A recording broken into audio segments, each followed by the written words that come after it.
Atenção, Brasil! As tropas do 2º Exército, sob o comando do general Cruel, já sitiaram o estado da Guanabara. E Jango foi derrubado. Porto Alegre, João Goulart fugiu para o Uruguai, seguido de Leonel Brizola e outros elementos do governo deposto. Assim sendo, declaro vaga a presidência da República.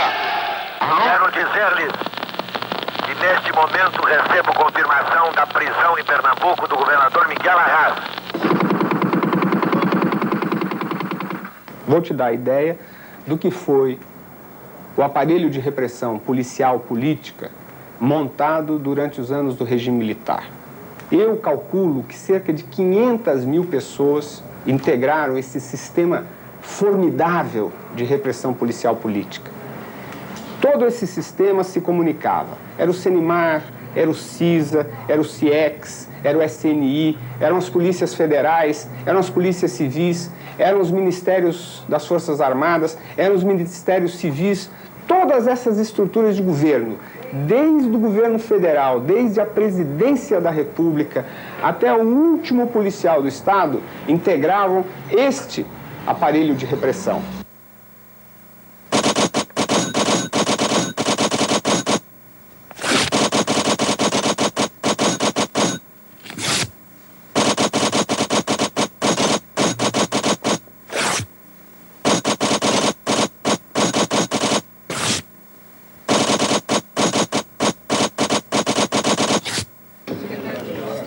Curitiba, 10 de julho de 1991.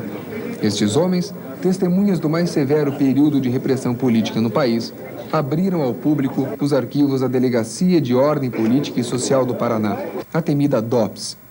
Por decreto, o governo paranaense garante a cada cidadão o direito a conhecer tudo o que o Sistema de Informações do Estado reuniu a seu respeito.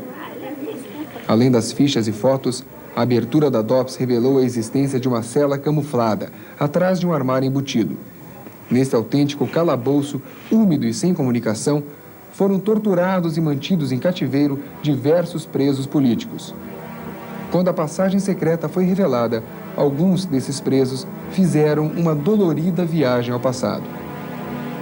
Essa cela camuflada por esse armário, que aí se encontra, mostrou, claramente o que poderia ser feito, o que era feito naquela época, o que eles faziam, botavam 2 latas de leite de Nestlé, lata de leite condensado, cortado, com a borda cortada, e a gente pelado, descalço, em cima das latinhas, com a sola do pé, em pé, em cima, amarrado com o braço para trás e curvado, sem se posicionar, sem poder se mexer.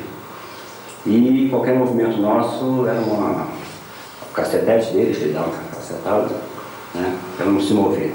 E a gente sente aquela lata penetrar na carne da gente. E a gente começa a se amortecer ali, Aquela é a primeira sessão, Dali eles vão para o afogamento, numa banheira, com água, Então você joga ali dentro, começa aquela sessão de afogamento, você ali naquela sessão de afogamento, acompanhado pelo médico deles, grande médico.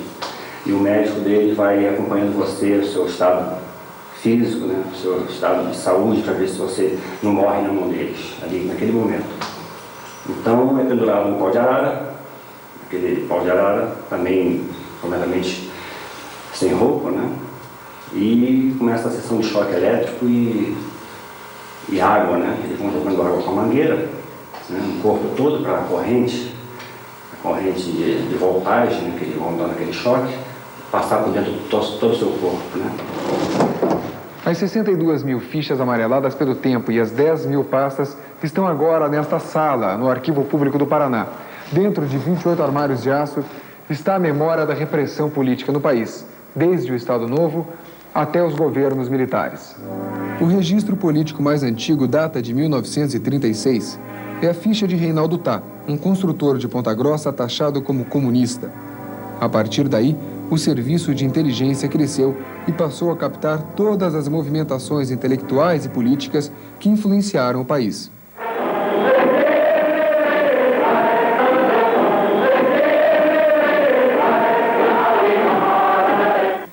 Avante, avante, desde que em diversas pastas, estão relacionados e suspeitos de terem colaborado com o nazismo ou o fascismo. Na realidade, bastava ter um sobrenome italiano, alemão ou japonês para estar na mira do Estado Novo, um governo autoritário encabeçado pelo presidente Getúlio Vargas. Reuniões de nazistas como esta, no Clube Concorde, em Curitiba, eram acompanhadas atentamente. As pastas provam que o Estado Novo se preocupava também em controlar as informações que vinham de fora, através das ondas de rádio. Nessas listas estão os imigrantes que tiveram seus aparelhos confiscados durante a guerra. Ich erwarte von jedem Deutschen, dass deshalb seine Pflicht bis zum Äußersten erfüllt. A abertura das fichas reacendeu a discussão em torno da passagem do médico nazista Joseph Mengele pelo Brasil. Conhecido como o Anjo da Morte, Mengele fazia experiências genéticas com crianças e mulheres grávidas durante a Segunda Guerra. Registros encontrados nesse arquivo indicam que ele teria morado no Paraná em 1968. Mengele é citado nestas pastas como Josef Kanat, um obscuro médico tcheco que teria clinicado em Mamboré, oeste do Paraná, no final dos anos 60. A revelação fez ressurgir a discussão sobre a presença nazista em algumas cidades paranaenses. Os escritores foram especialmente visados pela censura do Estado Novo. Mesmo um livro infantil como Peter Pan, de Monteiro Lobato, mereceu uma atenção especial do governo, que chegou a mandar retirá-lo das prateleiras. A justificativa do procurador do Tribunal de Segurança Nacional diz em um de seus trechos: é do programa do Estado Novo a formação de uma juventude patriótica e continuadora da tradição cristã, unificadora da pátria, na frase do presidente Getúlio Vargas. Ora, todo e qualquer escrito capaz de desvirtuar esse programa é perigoso para o futuro da nacionalidade. O nosso mal até aqui foi justamente dar liberdade excessiva aos escritores, quando é o livro o mais forte veículo de educação. Nas gavetas estão misturadas fichas de absolutos desconhecidos e personagens ilustres, como o pensador francês Jean-Paul Sartre, o revolucionário Che Guevara e o comunista brasileiro Luiz Carlos Prestes.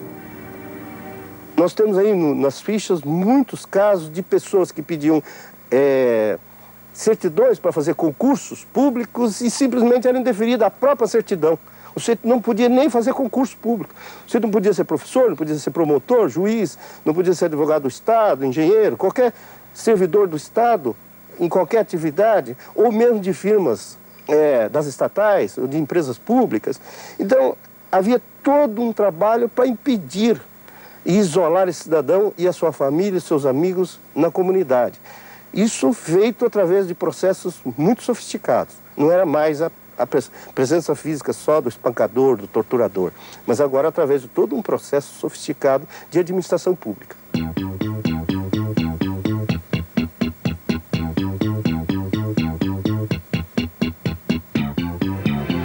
O comunismo foi o alvo principal do Serviço Nacional de Informações. Basta examinar as fichas do arquivo da DOPS do Paraná para concluir que o SNI, controlado pelo Exército, foi o principal alimentador dos fichários espalhados pelo país. As informações não vinham apenas de dentro dos quartéis e delegacias. De todas as esferas da sociedade, transpirava a delação e o medo imposto pela ditadura. Dentro das universidades, nasceram núcleos de delatores que não pouparam o movimento estudantil. Um dos delatados é o médico José Ferreira Lopes, que nesta foto feita em 68 aparece enfrentando a PM com um estilingue em pleno campus da Universidade Federal do Paraná. Quando eu estava folheando os arquivos, eu tive assim uma grata surpresa, que foi identificar a estrutura da Universidade Estadual de Londrina e como é que ela funcionava de uma forma institucional, como fosse um órgão de repressão. E eu até fiquei surpreso também, porque até quando manusei as fichas, eu vi, por exemplo, no meu caso, informações de outros estados. Então existia, sem dúvida, assim, canais que fluíam do estado para outro. O cidadão que estava aqui tinha passado por São Paulo, ou tinha passado por Minas, ou por qualquer estado do país, ele era devidamente informado. Tem algumas coisas interessantes, inclusive a abertura de entrada da universidade, entendeu? De cidadãos, que se tornaram universitários, que não tinham condições de ser universitários, foram aprovados no vestibular com o compromisso de servir como dedo duro. Nem mesmo os exilados estavam livres da perseguição. Nas pastas que contém o dossiê do governador do Rio de Janeiro, Leonel Brizola, está um documento oficial da Embaixada Brasileira no Uruguai. Em 8 páginas, um diplomata descreve as atividades de Brizola e seus colaboradores no exílio. Datado de 1966, o documento foi distribuído à 5ª Região Militar e, posteriormente, ao resto dos aparelhos repressores do país. A ditadura na América Latina foi realmente uma ditadura que usou os métodos antigos e também os métodos psicológicos mais modernos. Foi refinada. Foi realmente uma ditadura traiçoeira. Agora, o que nós podemos fazer? 3 coisas essenciais. Eu vou nomear uma. Organizar grupos em todos os países que se comunicassem constantemente, através de pombo-correio, através de reuniões secretas nas fronteiras. E assim nós tínhamos 12 grupos na Argentina, um no Uruguai, no Chile, diversos, no Paraguai também. Por exemplo, um soldado que estava junto aos presos torturados, era um jovem soldado, ele vinha às escondidas para mim e me trazia a relação dos nomes. No dia seguinte eu estava com o general-chefe de São Paulo e do Mato Grosso dizendo: o senhor está torturando tais e tais e tais e tais pessoas. Ele disse: como é que o senhor sabe? Eu sei porque alguém me comunicou.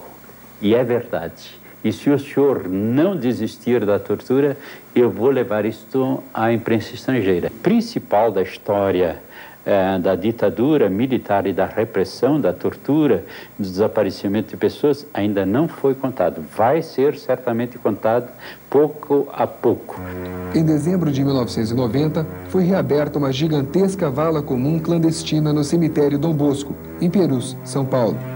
Sob a terra, se escondia mais um capítulo vergonhoso da história do Brasil. Entre as ossadas de indigentes estavam as de pessoas desaparecidas do regime militar. Com a abertura dos arquivos da DOPS no Paraná, pesquisadores paulistas acharam novos e importantes documentos. Documentos que podem ajudar a iluminar um pouco mais a escura versão oficial para os desaparecimentos políticos no país.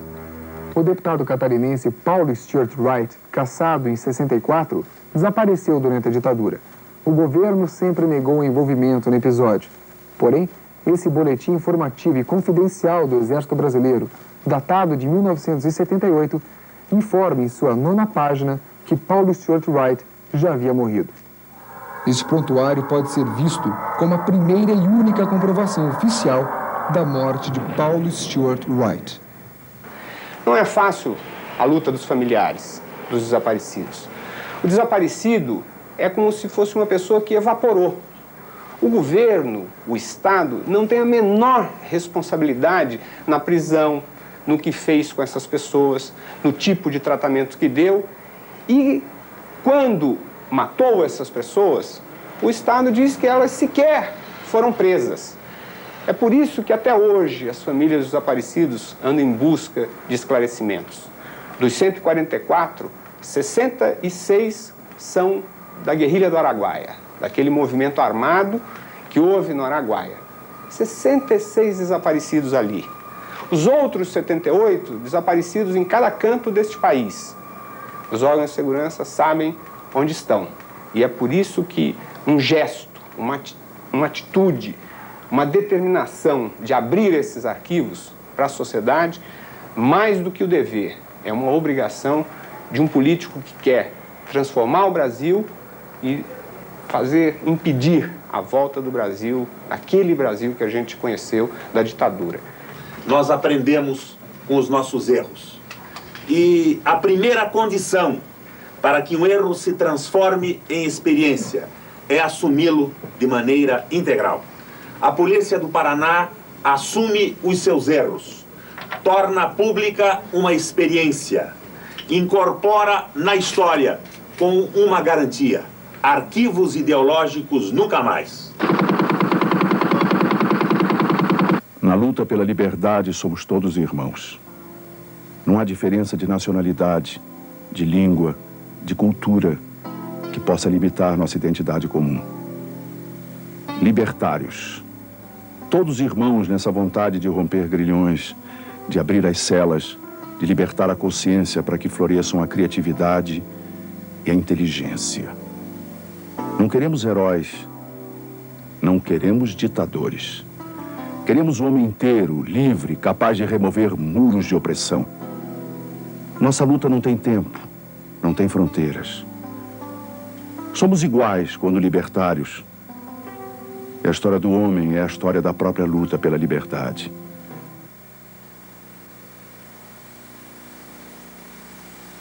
Parar? Parar não paro. Esquecer? Esquecer não esqueço. Se caráter custa caro, pago o preço. Pago, embora seja raro, mas o homem não tem avesso. E o peso da pedra eu comparo à força do arremesso.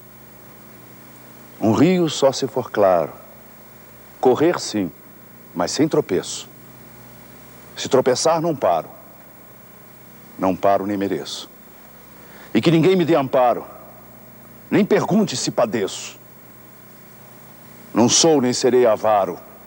Se caráter custa caro, pago o preço.